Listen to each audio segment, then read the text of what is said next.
Deux des quatre bornes de recharge installées à titre gracieux au parc de l'île Melville par ce même fournisseur qui en propose 50 à la ville de Shawinigan. Les cordonniers sont toujours les plus mal chaussés. Shawinigan, ville de l'électricité, cité de l'énergie et grande productrice d'installations de recharge, n'en compte pourtant qu'une douzaine d'accès publics au cœur de son territoire.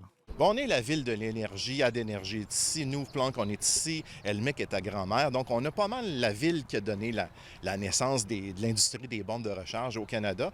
Mais on est surtout une région de transfert où que les gens vont passer vers Shawinigan pour aller à Latuc, pour aller au Saguenay, pour aller sur l'autoroute 55.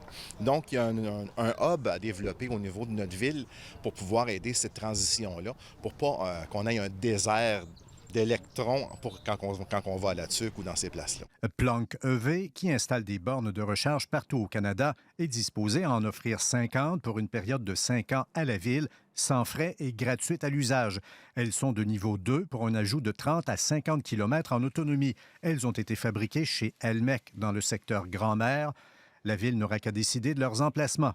On s'en va dans un marché avec une demande qui est beaucoup plus grande et c'est une clientèle qui vient ici, qui vient se recharger et qui vient dépenser chez nous en même temps.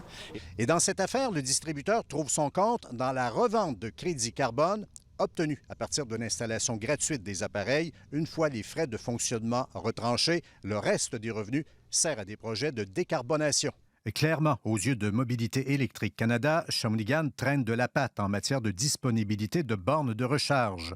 Si on prend Trois-Rivières versus Shawinigan, pour une population environ 3 fois plus élevée à Trois-Rivières qu'à Shawinigan, il y a 5 fois plus de bornes publiques.